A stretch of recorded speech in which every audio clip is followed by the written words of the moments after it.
Brad, what did you sort of learn as a coach, from last weekend and the San Francisco game? From last weekend, what you learn is that games against very good opposition are won or lost by fine margins. Yeah, and this weekend, how dangerous are Cardiff Blues, with their runners behind? Yeah, I've been, I've watched them closely, especially over the last 3 to 4 weeks, knowing that we have this the Judgement Day game coming up. So I've been really, really impressed with their last 3 performances in particular, especially with ball in hand. I think they've been. They've got some dangerous individual runners, but I think they've put some improved phase play shape to their game, and I thought what they demonstrated out in Ulster is that if they are able to generate quick ball, they've got some real strike players that can hurt you in terms of the 2 centres, Morgan at 15, James on the wing. They've got some real strike, and I think they've found a little bit of rhythm to their game and a bit of a flow, and they're going to be a really dangerous prospect for us come Saturday. Is there a right way to play such an attack-minded side as the Blues?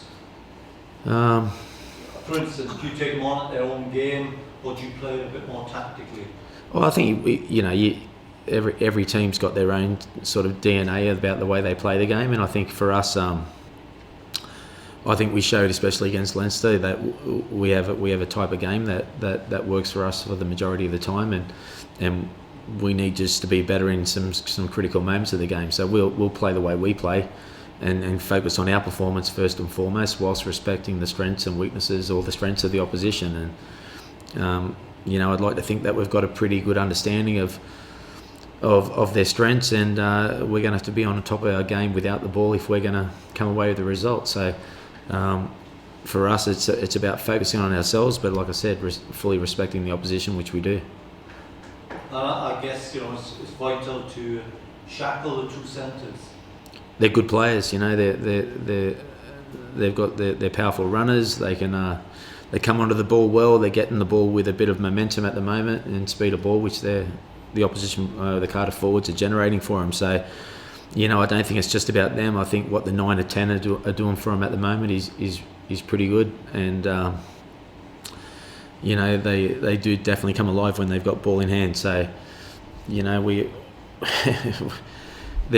got some real threats out there. So we are, I'm looking at the game and thinking we're going to have to be it's going to have to be a very, very good defensive performance from us. Brad, how difficult is it, to arrest a slump like the Ospreys seem to be in? Yeah, I don't call it a slump. I don't think. Do you know what I mean? I think we had a really poor performance against Treviso out in Italy. That was pretty much well documented, and we spoke about that we were massively disappointed with that. I thought we created all the play against Stade Francais without having that clinical factor, and we came up against the best team in the competition on the weekend against Leinster and came up just a tad short. So I wouldn't call it a slump. I think it's a little bump in the road, and what we need to do is build on the performance that we delivered on Saturday, and just, like I said, at this stage of the season, there's not a lot of wriggle room for errors. You don't have a lot of games to recover from, so it's us going into this game with a real finals mentality, as we did last week, and putting a performance out there, and and delivering as best we can, and then seeing what we are in the shake-up. How is Dan Bigger progressing? He's going through the protocols at the moment, as again has been well documented, and so fingers crossed he's going to come through them well aware, and then be ready for this weekend. So we probably, as a coaching staff, we probably won't see him until Thursday, Friday, until we really know about that. So if he passes all the protocols, would you expect him to sort of come into selection contention despite not having trained this week? Yeah, I think any player of that sort of calibre who's he's an international, he's in the Lions reckoning.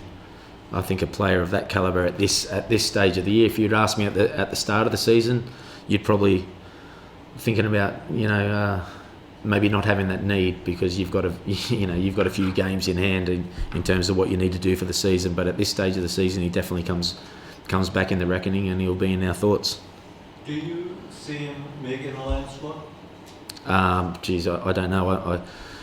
I think he's going to be there or thereabouts. That's for certain. I know what sort of competitor he is. I think the way he's delivered, especially for us since he's come back from the Six Nations camp, has been outstanding, and especially on the training field. So I think he's going to be there or thereabouts. But if you look at the tens that Warren's got to pick from, there's a few players a few disappointing tens that are going to miss out. Is there any other injured guys coming back into contention this weekend? No, not to my knowledge. I think we're pretty much where we are at the moment. We're just really awaiting on Dan's situation, and then we'll make our choices on Thursday/Friday.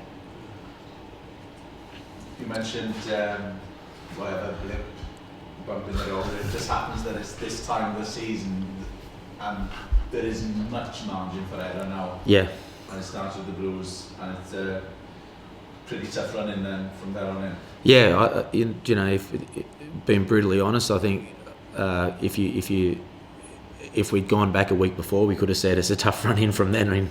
Looking at the likes of Leinster and starting at Leinster, then Cardiff, obviously Ulster, and then Scarlets. If someone had asked me at the start of the season whether with 3 games to go you'd be 2 points clear at third position, I would have snapped their hand off and said I'll take that. So I'm really positive in the fact that we're completely in charge of our own affairs here. Is it a disappointment though that home draw seems to have slipped now, and you will have to go on the road whatever happens in the top 4, given that it's quite difficult in terms of winning away from home? Yeah, definitely. I think definitely, like whatever competition you're in the world rugby, if you're playing knockout rugby away from home, it does make it difficult.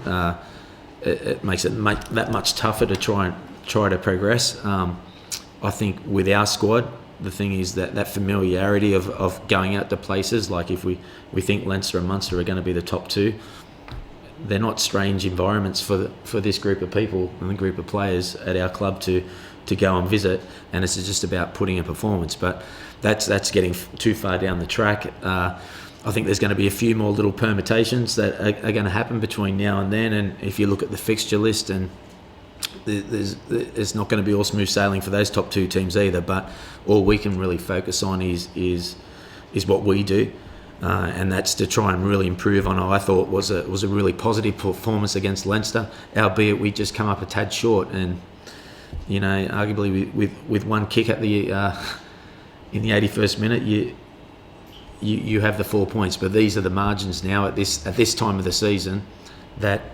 you've got to be absolutely squeaky clean in your game, and we have to make sure that we're positive in the way we approach the game this week, which we are. We have a good training week, which we've demonstrated so far, and that we're fully prepared, both mentally and physically, to play against a Cardiff side that I think are playing some pretty good footy at the moment, and we'll be looking forward to this challenge as well. So it's looking everything's getting prepared for a great Saturday for everyone at the game. Brad, personally, how are you looking forward to the concept of Judgement Day? Yeah, I can't wait. Do you know what I mean? It was my first taste of a coach going to the Principality for the quarter-final. Magnificent venue. Obviously, I've watched games there in the past, but not experienced it as a coach. The Judgement Day, I think there was 70,000-80,000 there last year. I don't know what the crowd were expecting this year, but I think these derby games, it's in my first season in the Pro 12, and especially the derby games within Wales, I think it takes on a particular tension and a particular excitement, I'm really looking forward to seeing how our guys test ourselves against a very good opposition on Saturday. speaking to Wayne Cleaver this morning, he put a figure on it. He said that he wouldn't be surprised if 4 represent the Scarlets on the Lions tour New Zealand. Can you put a figure on how many could go from this region? Yeah, I can't put a figure on it. Do you know what I mean? I can't. I think there's some guys in our squad that, just off the top of my head, the likes of Tipperick, I'd be very surprised if he's not on there. Reece Webb, who I thought had an outstanding Six Nations, has to be right in there, right in the frame. Dan Bigger, the skipper, obviously. I